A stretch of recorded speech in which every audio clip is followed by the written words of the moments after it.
We need to find a way to bring a bit more positivity back into the NHS. The amount of learning you can get from all of these, it's just unparalleled. I wish all medics could get to do like a year like this. As Steve Jobs says, you don't connect the dots looking forward, you always connect them looking backwards. I don't regret those decisions either, because I feel like I'm really enjoying everything that I've done so far. Hey guys, and welcome back to the More Than Medics podcast. In this week's episode, we welcome Dr. Shivali Fulchand, founder of the British Student Doctor Journal, former postdoc research fellow at Stanford, former consultant at Clearview Healthcare Partners, and current BMJ editor. Dr. Shivali brings experience in leadership, research, and consulting. So join us as we explore her journey and vision for the future of healthcare. We hope you enjoy. So welcome, Shivali, to the podcast. So lovely to meet you. Thank you for your time. We really appreciate it. I guess to start, we'll just ask you for a brief introduction as to yourself and what you're up to at the moment. Thanks for having me. A brief introduction. I went to medical school at Cardiff, like Martin. I graduated in 2017. And whilst I was there, I was one of the co-founders of the British Student Doctor Journal, which I guess we'll go into more. Whilst I was at medical school, I also was not one of those people that instantly knew what I was interested in or what speciality I wanted to go into. I was very curious about a lot of different areas, and I thought maybe I'd end up going to GP training. And then I came across a book that really changed my perspective on a lot of different issues around healthcare, called The Health Gap by Michael Marmot. And after reading that book, I was like, actually, I think public health is definitely the route that I want to go down. And then I went into my foundation training. I did the academic foundation training program, went off and became an editor at BMJ. Kind of relatedly, I was also interested in publishing. So I had all these different areas that I was interested in. But as we'll go into more, I actually went off track completely, ended up going and doing research in the States, have come back, have worked in consulting, and will be returning to the BMJ shortly. So I've done a wide variety of things, all sort of related to public health, and public health is such a large topic anyway. And perhaps we can even talk a bit more about that too. Awesome. So I get there's a lot there. We'll try and deconstruct it. We'll try and start from your work with the BSDJ and how that came across. What is it actually as well? Yeah, definitely. So when I was at medical school, and I know it's changed a bit now, but then there was this importance given to having these points for publication and being involved in research, especially if you wanted to go for an academic training program. And from my perspective, I really wanted to be a clinician that works in research alongside clinical training. I felt like I would be a much kind of well-rounded doctor if I was able to do that. So it was always kind of a goal of mine from very early on. However, it was very difficult to get involved with those opportunities. And sometimes being at a university that might not encourage it as much can also be kind of a limiting factor. So we started getting involved in writing kind of short papers, just kind of opinion pieces or letters to the editor. And then my housemate at the time and someone that I knew since the beginning of medical school, he came to me one day and said, well, why don't we just start our own journal? And at first, it sounds like a bit of a crazy idea, just starting a journal from scratch. But we ended up speaking for the rest of the evening about this idea and how we'd get it all started, end up going late into the night. And we had pretty much the prototype of what is the journal now within that evening. And then within 3 months, we set up our team, we got funding, and essentially set up this journal. And the whole purpose was that we wanted to educate students from very early on and how to engage with the publishing process, how to improve their skills to be editors, because at that time there was not many opportunities there, and it felt very kind of far out of reach to be able to get involved with those things. So that's why we started the journal, and yeah, it's still running today, and which is great. So I'm glad it's got that longevity. So it's, I guess, the initial idea that we had has kind of stood the test of time. I love the fact that this idea came from just an evening together, just chatting. It came up with a prototype by the end of the evening.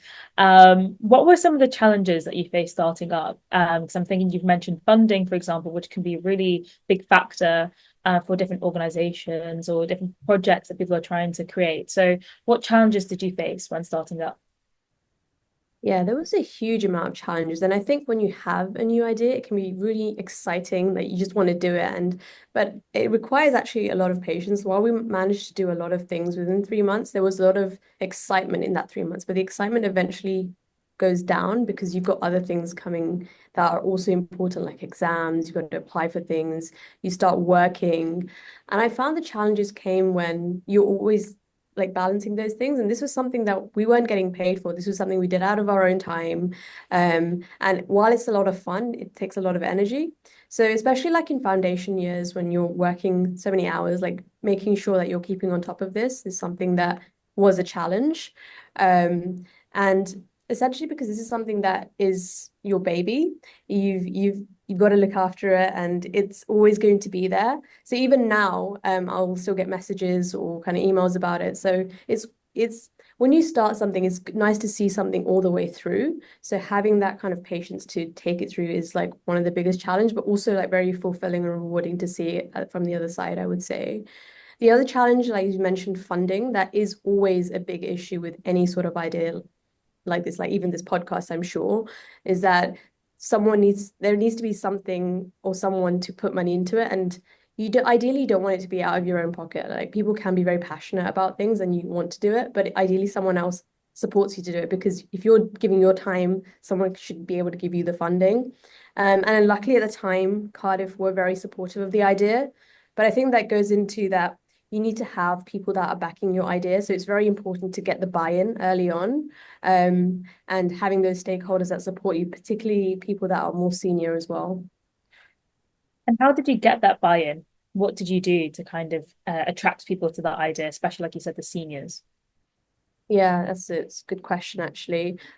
As I mentioned, we'd already started writing and publishing, and we'd been working with members of, for example, the medical education team at Cardiff. So we were familiar to them already. And then the co-founder James, he was also he does intercalation in medical education. So again, was familiar with the people within that department. So having those relationships is always key. And in whatever you do throughout your career, having those relationships will always open those doors. So that was like the first step. The second step was that we had a very concrete plan. As I said, like in that evening, we sketched out a lot of things, but we went back to it, we iterated on that plan. It was a whole very detailed idea of what we wanted to do. So when we presented it to the dean of the medical school, it wasn't just, hey, we had an idea last night, this is what it is. We gave a very step by step of how it's going to work, what with funding we think we need. And it wasn't very much. We only asked for £1,000. And because of that, he was very supportive. And also, I think as students, people are generally more generous because they know students have great ideas. They want to support you. It's also great for them if obviously it goes well. So I would say those two components were what kind of helped us. Yeah, and obviously now you're a very big organization, international organization. How are you managing the whole team, I guess? So our idea was never that we're going to kind of stay there and it's going to be us leading it forever. We always wanted to hand it on. It was always meant to be something that's for students by students.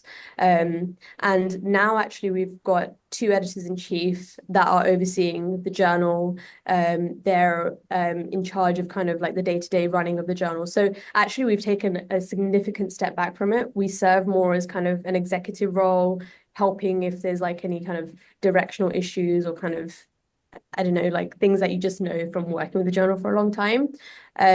So I think that's the real success of it is if you can take something that you've started and hand it over and it will still continue and also grow in ways that you wouldn't expect. Like the journal are doing like different things on social media now that we've really had nothing to do with, but it's so great that someone's seen it and taken it as their own and made it grow further, which I think has been the real success of it all. I guess it's nice as well because it allows people with different perspectives to Right. look and change it up and make that personalized to them. Like each editor in chief can make that year they have or whatever how long it is that they're imposed. They can personalize what they're doing based on their insights, their ideas, etc. So it allows that creativity, I guess. Um, Yeah, and absolutely. you mentioned about kind of growth and how you've seen the BSDJ change in ways that you wouldn't expect. on a personal level, how have you changed since starting it up in terms of skills, your personal growth? I think if there's something that I've learned the most from, apart from medical school itself, it is just from starting something from scratch and doing it and putting yourself out there. Um, because you're learning skills as you go. We were learning on things like marketing or like motivating the team or recruiting. We've had instances where people were not actually doing the work that you've asked them to, like how do you like navigate that situation, particularly when it's voluntary. How do you navigate uh, for example, we actually got sued within like we got threatened to be sued within the first 6 months of starting the journal by a very much large American like education company because we had a very similar name, which is actually like funny that you mentioned about the name as well before. So just like there's lots of things that can happen when you start something that you just don't anticipate or expect. So it makes you deal with uncertainty much better. It makes you think on your feet. You learn to kind of time manage and much better as well because you've got so many other things going on. You just have to be a lot more efficient. So I think the amount of learning you can get from all of these, it's just unparalleled because it's not a textbook, it's real life. And I think that's where the real learning happens. And I think it's similar to medicine. Like you learn everything that you need to medical school, and then you go out and you do your F1, F2. That's where the real learning happens. And it's the same with starting something. That's where the real learning happens is through the doing. Awesome. Yeah, it's clear that you have like a nice passion for like entrepreneurship and those different things inside of an organization. I guess that's why you're doing consulting at the moment. But obviously you have a research career behind you as well. How did you, I guess, start that up and explore different things, especially doing that research fellowship that you did at Stanford as well? Mhm. Yeah, so I've hopped around in different areas. And I think I always think back to my time in medical school. And I remember looking at the application form of what you need to be an academic doctor. And it said, you need to have this many publications, you need to have done this much like research or had research experience or something. And then I remember like writing my statement thinking, oh, I feel like I've got gaps in this area. And this is what I need to fill to become like a better physician or a better doctor and just a better professional. And so I was always looking for these opportunities that I can grow in those ways. So whether it was going to become an editor at the BMJ or applying for this research fellowship, it was like, how can I do those things to become a better version of the professional I want to be? So this research fellowship came up when actually I was applying for a master's program and I was going to do my master's in public health and I'd really like set my sights on going to the US to do it. Just because other people that were working in public health had gone there and I felt like it would be this incredible experience.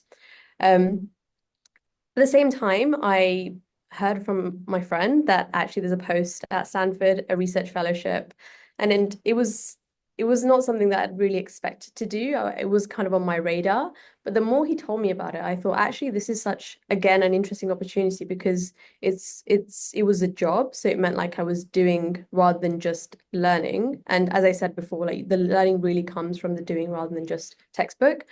And so I had to make a decision, like, do I go off and do a master's or do I go off and do this research position? And I think what kind of swung me were two factors.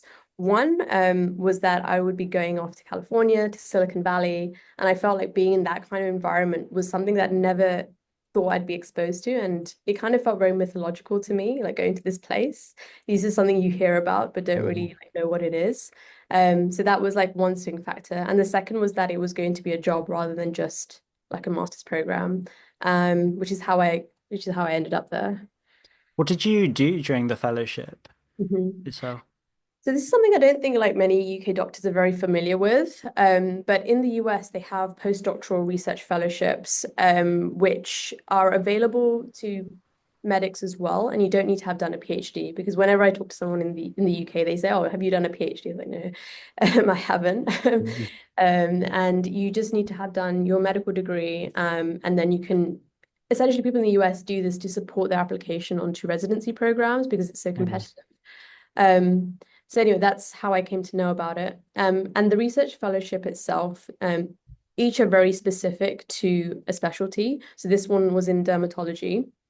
and it was in a rare disease called epidermolysis bullosa.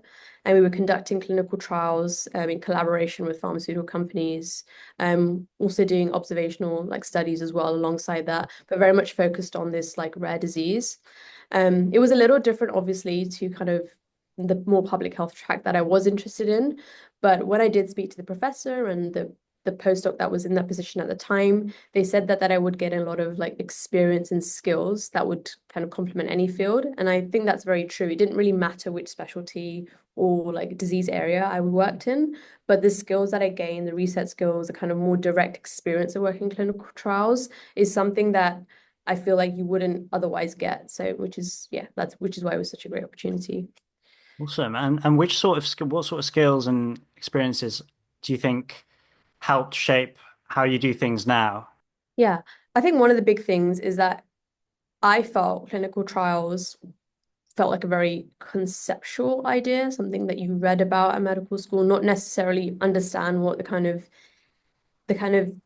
details that are required, the ins and outs of working specifically in a trial. For example, like patient recruitment or the things that you might need to consider when you're writing a paper, and really taking things from like analyzing to like the final product, which is like a published paper.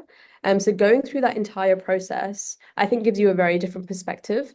Yeah. I think that's the same with many things, is that when you're actually there and seeing it and doing it, it gives you a much broader perspective or in like detailed perspective than just having kind of read about it, which is what I think is like the biggest thing I took away. And I think the second thing is like working in an entirely different health system, because I came to understand kind of some of the challenges patients might be facing, or the reason they might want to participate in the trial, or the challenges they're having in the US health system, which we know obviously are multiple as well. So having that perspective was also like one of the key parts of being there. Yeah, nice. I think I would be interested in going to the US. Mm. Just that exposure, then just by virtue, as you said, of being in Silicon Valley. I think Yasmin's logged off there, but that's fine. Just by virtue of being next to people who are doing lots of cool things, and you just learn by being in that different environment. I think, if nothing else, that's a massive takeaway. So really nice to see that you did that and that you've gained a lot from it. Whilst you're at Stanford as well, am I right in thinking you did the Stanford Ignite program? If Mhm. so, what is that? Yeah, definitely. The Ignite program is run by the business school at Stanford, and it's for postdocs and PhD students that may have like a concept or an idea or no idea at all, but are interested somewhat in business and how to kind of navigate a new idea and launching that. Because oftentimes, and this applies across all fields of science, that our training is obviously so focused on the area that it isn't biology to medicine, is that we don't necessarily have that kind of understanding of the business side. So this could be like financials, Yeah. accounting, investment, and so on. It's not something we're exposed to. So the idea of the course is to give an immersion, and it's seen as a very like mini MBA program. It's a 1 month immersion program, and it's full time. Hmm. But people also outside of Stanford also come to do this course, and they pay a lot of money. But because you're already at Stanford, they essentially give it you for free. So it's an Nice. incredible opportunity to kind of basically to gain learning in an area that you would otherwise not get exposure to. You develop your own kind of product concept, and you also present that to VCs at the end. So you're essentially going through that whole journey of what it would take to launch a new idea. Yeah, that's awesome. And obviously doing that in Silicon Valley area sort of thing must have been amazing as well, because you're in the place in the world that's quite heavily associated with this sort of stuff. Amazing. And I guess coming back to the UK then, so let me get the chronology right then. So med school, then straight what happened? You did F1 and F2, and then you went and did your postdoc, Yeah. and then yeah, sorry, yeah, you'll know Yeah, better you're right. You're right. Yeah, F1, F2, but there's it was an academic program. I did it in leadership and management, which kind of tied in with my public health interests. Whilst I was doing F1, F2, the BMJ position actually perfectly kind of planned out with the leadership fellowship, because that fellowship was with an organization called the FMLM, which I was Yeah. already kind of familiar with. Okay. Um, So I kind of got to do that for a year, went off to the States for 2.5 years, and Yeah. then postdoc, and then came back to London. Awesome. And can you tell me a bit more about that fellowship you did in leadership and management? Yeah, it's an excellent program. Like, highly recommend it. And I wish all medics could get to do like a year like this, because again, it was one of those opportunities where you just learn so much from being in the spaces. Mm. The organization is called the Faculty of Medical Leadership and Management. I think it was started around like 10, 15 years ago. The Yeah. idea being that medics don't have exposure to kind of leadership and management training in their careers. And it's something that you kind of learn as you're going through your training, and you're just expected to kind of learn it. And then one day Yeah. you become a consultant and you should just know. Yeah. They're trying to move away from that and actually teach students and doctors. I actually came across like an essay competition when I was in my like fourth or fifth year. And I can't even remember what I wrote about it, but it was something about how to improve leadership and management in the NHS. I ended up being shortlisted, and then like was one of three that was shortlisted and then like presented. So I got to know kind of the people, the kind of organization through that. And so I saw the fellowship because of that kind of interaction, and I knew that I wanted to do it. Like after F2, like this is what I'm going to do in my year. Yeah. Um, and that fellowship, essentially you're kind of placed with an organization for a year. So it can be basically any national health organization, like NHS England, Okay. um, and digital NHS, NHSX, I think, like the government. There's like so many different opportunities, and you just basically pick one. And naturally, I picked BMJ because of my kind of work Yeah. in publishing anyway. So it was like an ideal fit for me. So you spend 1 year, you kind of most of it is with the organization, and the other part of it is in this kind of, I guess, leadership training, but that's not the right word. It's more like immersions. You get to go along to different conferences. For example, we got a tour of Parliament and like learning about like how policy works in Parliament and things like that. So it's giving you more of like a broader understanding of what like healthcare at kind of a higher level entails. That's so cool. I'm quite interested in that after you spoke about that. I may try that myself, may look into that. So just listening to you speak now, you seem like you have quite a few interests. Like I see a passion for entrepreneurship for sure. Oops, I just knocked something over. And then obviously research as well, the BMJ and then the Stanford postdoc fellowship, and then public health. So how have you found sort of trying to craft your career to cater to all your interests, or maybe you can't cater to all of them. How have you juggled that? Yeah, this has been something I've like, it's a question I've also myself struggled with, because I have so many like different interests and I've wanted to pursue them. But I did kind of say to myself like quite early on is that I don't think it would be the right decision for me to go into like one training program if I really didn't feel it was right for me. Like I know a lot of like my friends and people I've spoken to, they're like, yes, like cardiology is like the thing that I Yeah, wanted to do, and they do it. But I knew that I always had broader interests, and I got comfortable with that very quickly. So I think like, I mean, obviously with people that are listening to this, I think it's very important to know like what it is interesting in you, and to also explore that in a bit more depth. Because I think we decide to do medicine at a very young age and stage in our careers. At 16, 15, 16, yeah, you're in this choice, but you change so much between 15 and 22, yeah, 23. Like you evolve as a person, yeah. your interests change. Completely And different person. Yeah, so if you don't take the time early in your career to think about those things, then you're going to get to a more senior position where you might not even have time. So I think that's something I was always a little like cautious of. So I have taken off time to go off and do these other things, which has meant that, yes, I have not completed my GP training, or I have not completed a, CCT, or, other kind of metrics like that. But that was a very kind of active choice, because I knew I wanted to learn all of these other things first. And of course, it's a gamble as well. I knew that I'm gonna eventually find the thing that's gonna fit me best, through like going through all of these different things. And actually, they are always all of them are sort of interrelated anyway. The work with BMJ, policy, public health, all of these things do tie in together. And so, I mean, that's what I would advise essentially, is that you need to be exploring those things that really interest you, because where you're going to enjoy your career the most is going to be the places that give you the most joy and are interesting. Yeah. How have you coped with the uncertainty then? Because obviously you went off the conveyor belt fairly early on, and you're sort of trying to figure things out as you do them, as you go. How have you I mean, it's something that I guess a lot of other professions experience, but where as medics, luckily we don't have to experience that in that there's a path set out for us. How have you found that uncertainty dropping off the conveyor belt, so to speak? Yeah, it's funny because I think we go into medicine because it is a conveyor belt. There Yeah. is like a security, right? Like, you go into medicine at the other end, you're going to pop out the other end and you're a doctor and life is Yeah. good. But also we have seen that life is quite difficult as a doctor right now in the NHS. There are huge challenges, and I started seeing those challenges when I was at medical school, and it was because of I guess I was very like curious about like why those problems are happening, which is why I went off into this like these fellowships or these positions because I wanted to learn more.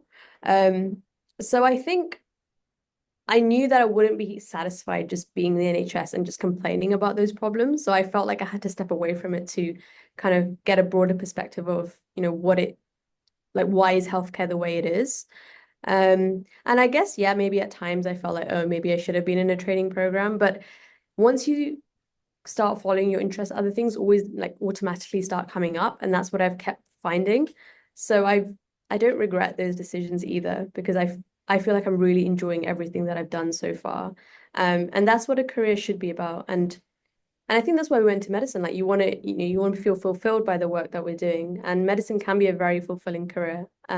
So Yeah. in one sense, I don't feel like I've left medicine. I feel like I'm still learning about medicine and in different ways, even though it may not be obviously directly patient care.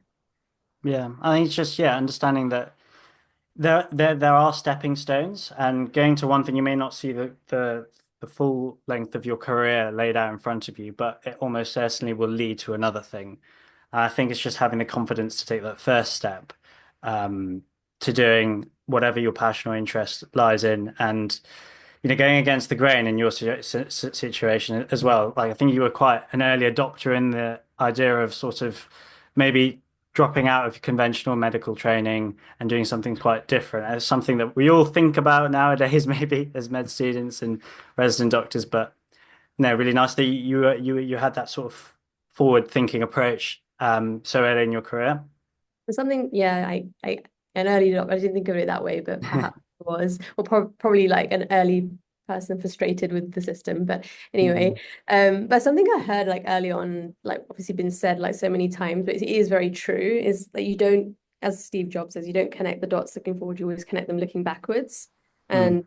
And I mean, people that I've spoken to that are more kind of senior in their career and always say that kind of thing. They're always like, Yeah. actually didn't intend for this specific thing to happen, but then this happened, and then all of these other things came of that. So I think you'd have to like trust a little bit that things also will work out. Yeah, that's super interesting, actually. Yeah, I think that motivates me a lot into doing something that I'm a bit uncertain about because inevitably it will help in some way. Maybe it doesn't lead anywhere, but it teaches me something about myself, um, at the very least. So yeah, so I guess your next stepping stone was then consulting. So you can tell us a bit about that. Yeah, I think naturally being in Stanford in kind of a more entrepreneurial environment, I started getting exposure to more kind of different areas, more in industry, in health tech, and all these kind of different areas. And I was speaking to all these people in these fields. And I started, yeah, and that's how kind of I came to know about consulting and what consulting is all about. I had known a couple of colleagues from working as an F1, F2 that left and started working consulting. So also had that kind of exposure. I had read a book about what consulting was. I was just quite curious. And it seemed like a really interesting kind of immersion in just learning about like project management, working on a lot of different projects in a short amount of time, working with a whole range of different companies, like all of those things. I thought, wow, like that's such an interesting like way to learn about just commercial business and how that works in healthcare. And I felt like an MBA wouldn't offer that particularly, because I mean I could have gone off and done an MBA at that point, maybe if I was that interested. But I thought, well, if I'm actually just working with the companies on projects specifically, then maybe that would be a great way of learning. So that's essentially why I decided to go into consulting, and specifically, I work at the moment for a life sciences consulting firm. So I work mostly exclusively with pharmaceutical companies or medical technology companies. So all of our projects, they can be on a range of different things. It might be due diligences, private equity, maybe investment strategy, all sorts of things. But I've worked with so many like companies by this stage because they're just short projects. So you learn a lot in a short amount of time. And yeah, that's essentially why I went into it. Yeah. And I guess you must enjoy the, what's the word? It's gone out of my mind, but the sort of diversity of things that you do within consulting. Because at least when I think about it, when I have, different people on the podcast, I'm thinking, is that something I want to do? Is that something I'm interested in? And I think the reason I would maybe like consulting and is just the sheer you're doing so many different things. At least that's what it seems like. And I am quite distracted, and I do like doing lots of different things, and I maybe can't commit to one thing for a massive amount of time. So, I guess my question is, what sort of person do you think consulting is for? What sort of medic? Yeah, that's a great question. Um, I would say consulting is for that kind of archetype of person that is interested in a lot of different things, would like to work more in like a project setting, still likes that kind of like 3-4 month like changing, not kind of Yeah. staying on one thing.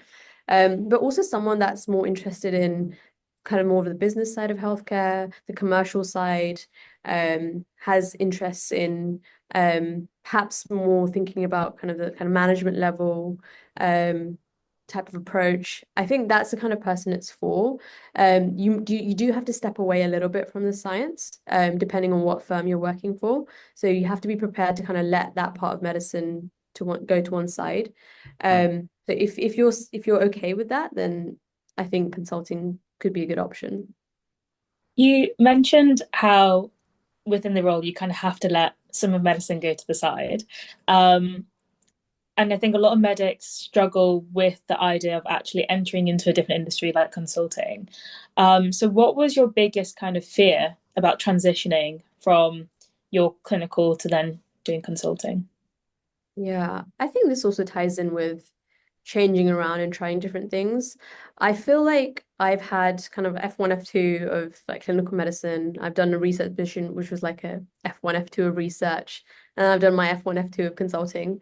So like I've constantly been like restarting my journey, and Mm. so that is like it's quite hard to keep going back to the start because you're learning over and over again, and it's tiring in one sense because if you stay in one thing for long enough, you gain that comfort in what you're doing. So I've never had that chance to just be completely comfortable in a role.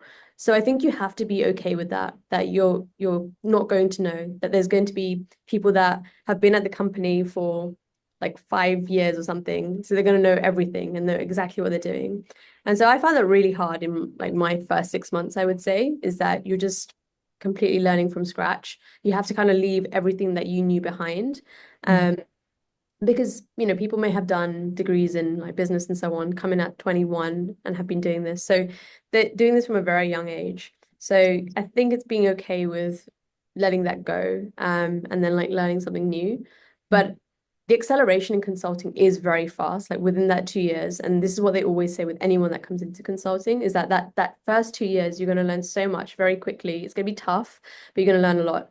So, and I think that's like worth it. So and I think most medics are obviously capable of that because we obviously go into like F1, F2 in a similar sort of thing. So I think that's like the biggest thing I would say. And you mentioned consulting can be tough. It's quite intense. I've heard this, long working hours, etc., especially in the first 2 years. What misconceptions have you heard about consulting? Or maybe what misconceptions did you have about consulting at first from what you read and what you heard from your friends? And how's that changed now entering the industry? Yes, good question. So I would say so I think I went from being at a place where, especially at medical school, I think we look at the private sector and it kind of feels a bit like the devil. And it's, it's like the dark side and, all of these things that we say about the private sector. And I think it's not through working in it. I think one of the things that I've changed my perspective of is actually like how much you can change things through these kind of roles. And I think people say a lot of things about consultants and if their work is even that valuable.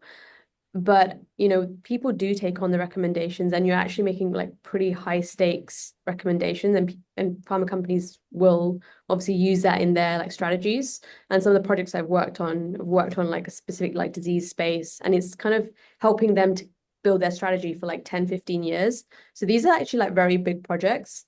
There is a question obviously to be asked of how much responsibility we're giving to consulting firms. Like, for example, governments are also like commissioning consulting firms and so on. So there are obviously like questions around all of that. But I think the work that consultants do is like very important because there is a need for it essentially. So they're getting paid to do that. So that's one misconception I think has changed for me. I think the private and public sector do need to work together in a more kind of collaborative fashion. Not to say that, we need to be completely privatized and we're privatizing NHS, not saying anything like that, but it's just that we should have a different approach when we're working with the private sector. It's not just like good versus evil, which I think is a narrative a lot of doctors can have. And can you share maybe a project that you've worked on which has made an impact? Mm-hmm. Yes, so I'm trying to think of there's a couple of projects. I think one more kind of like direct kind of investment financial. We worked on kind of a long 6-month project where we were advising the firm on their strategy and they wanted to expand their portfolio in neurology specifically. So we assessed essentially like all the assets that were available in neurology at that time. They wanted a certain price point that they wanted to buy assets because they wanted to grow to a certain number by 2030, certain amount of revenue by 2030. We advised like 5 or 6 products and they ended up buying like 2 or 3 of those. And these products are, worth like 300, 500 million. So it's not like small amounts of money. So because of the recommendations that we had like come up with between like 2 or 3 of us, that obviously ended up happening. So that's like an investment example. A more like strategy example. I'm sorry, I can't be more specific with like, I'm trying to obviously Okay. everything.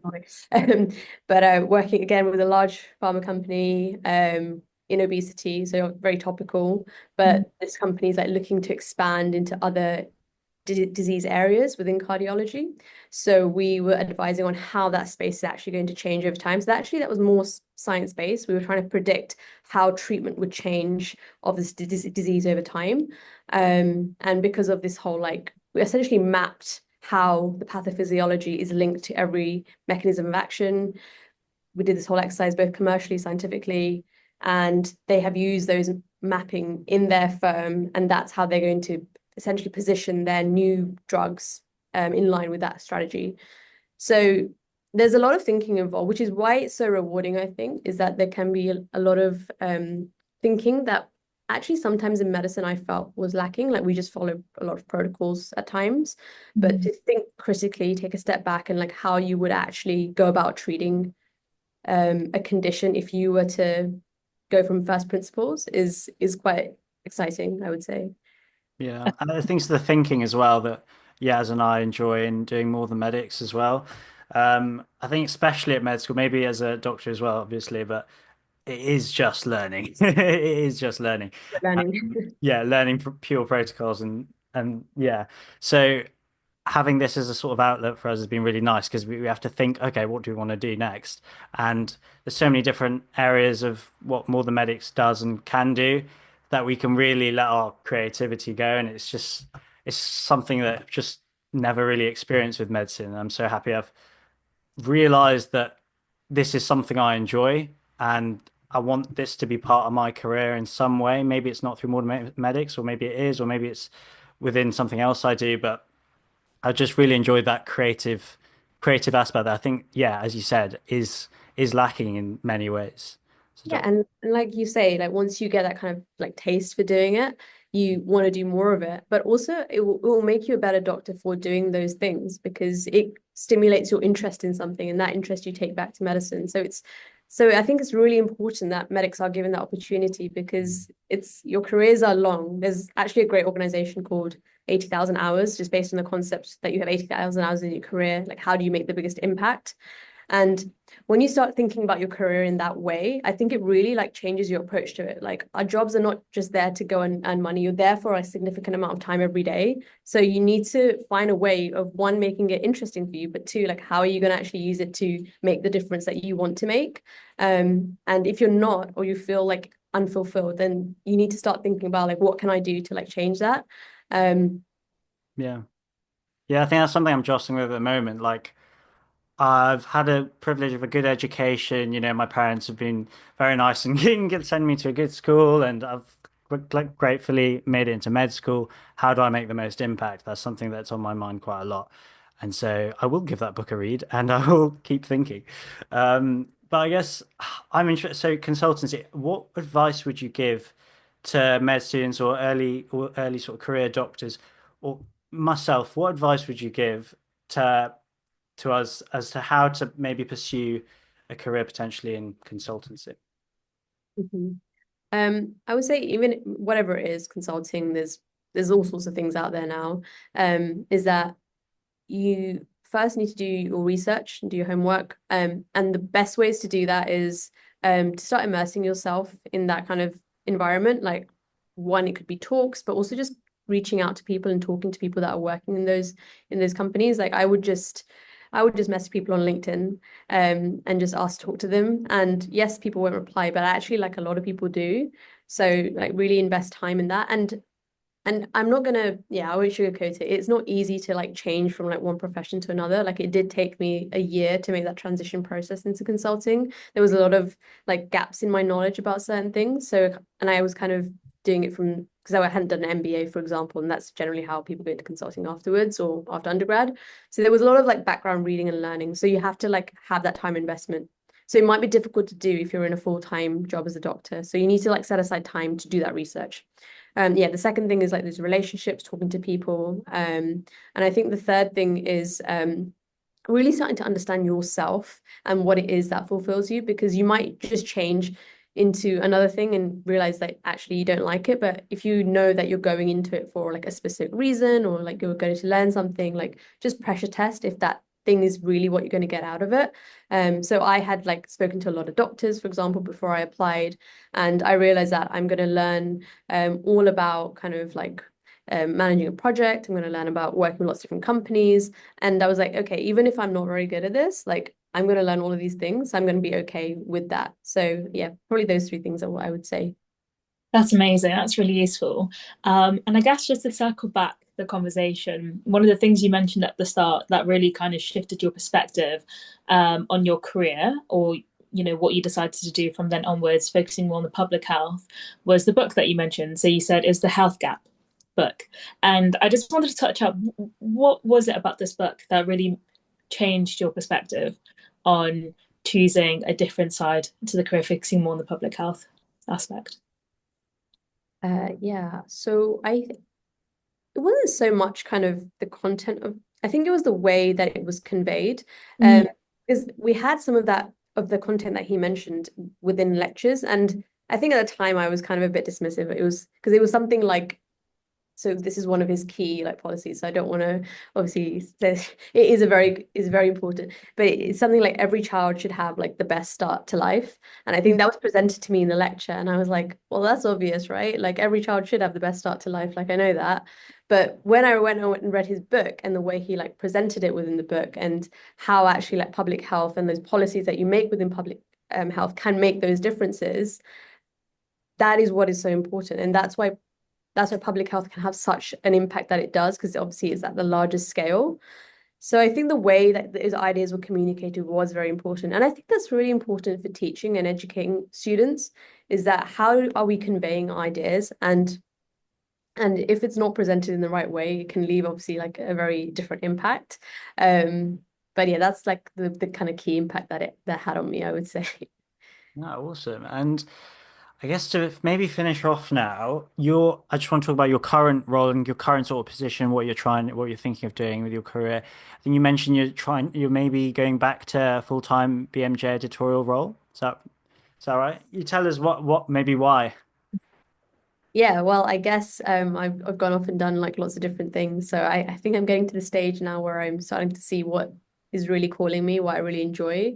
So I am going back to the BMJ. I'm joining their international editorial team and education team. Because one, I realized that I do really enjoy that side of like the publishing world, how to improve science communication and media. Because especially since COVID, like we've seen like the role of misinformation, the impact that can have, and also science is increasingly growing in complexity and is becoming more and more challenging for people to understand and like to communicate those messages. So those are some of the reasons. But I think I really enjoyed my time as well at the BMJ. It was something that gave me a lot of fulfillment. It was somewhere where I felt like I was also making an impact and a contribution. So I was thinking about a lot of different things. So when this position came up, it was like a natural kind of fit for me. And I've always felt like those roles that I've gone for, and it just feels so natural, especially when you're interviewing or like even like writing the application. It kind of gives those indications straight away that this position is like really right for you. And I think it's something that comes from having done lots of different things, and then you realize like what fits. So yeah, that's kind of why I'm heading back there. A part of me is always a bit like, oh, I should go and like finish my clinical training, or I should do the next thing. But things can always be supplemented, right? Mm. But yeah, pretty excited to go back and just kind of immerse myself back in that kind of world. Yeah, no, that sounds super exciting. I just have one more question. Sorry.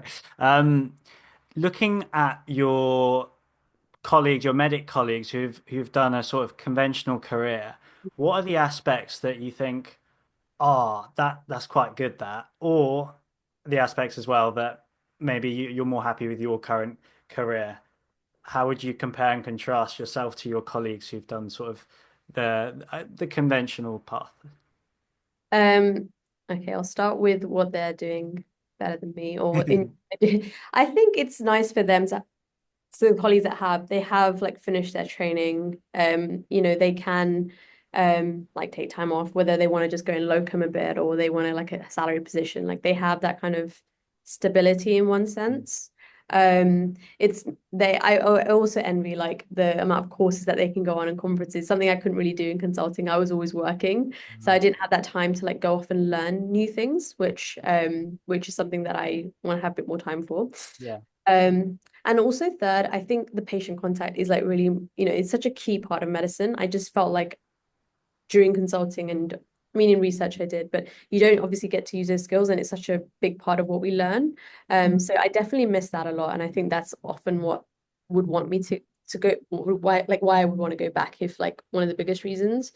Um, but I would say if I would like to ask me who has a more exciting and interesting life, I think we I know what you'd say. everyone Yeah. would like pick me. So I'm not like blowing my own trumpet.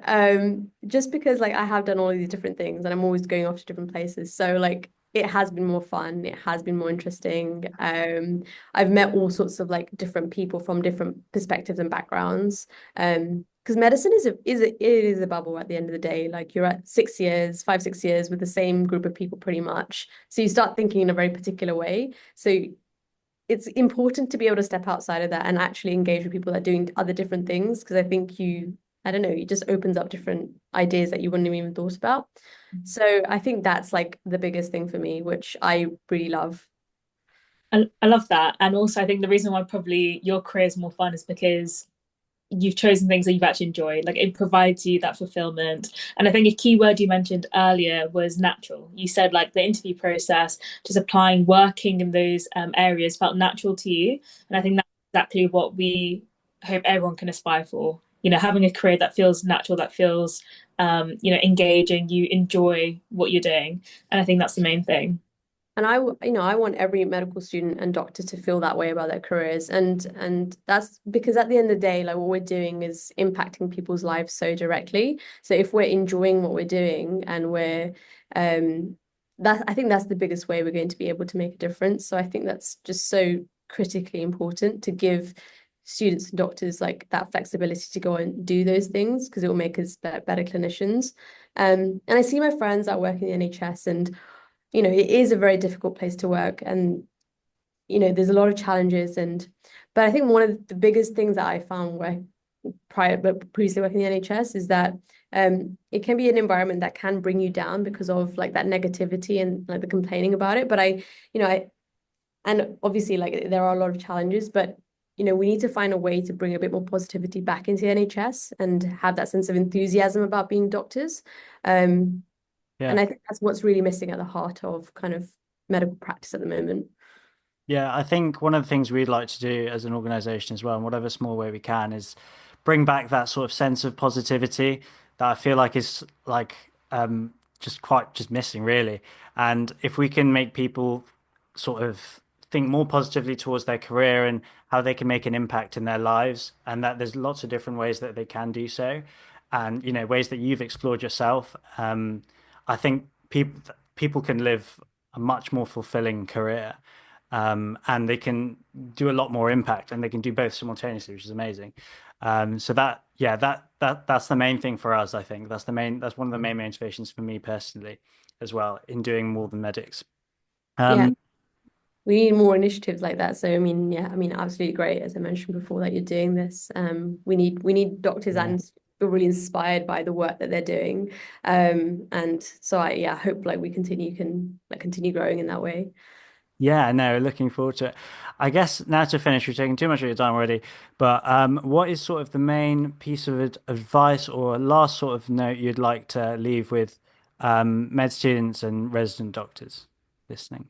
Well, big question. I okay, so I think again related to everything that I've said before, but just take the time to really explore your interests, what you like about medical school. Don't just think of it as being something that you need to finish and complete. If you want to take your year out and go off and try something new, like definitely go and do it. And don't be kind of limited by, oh, like I need to finish by this year or whatever, because I think we can end up thinking like that as doctors.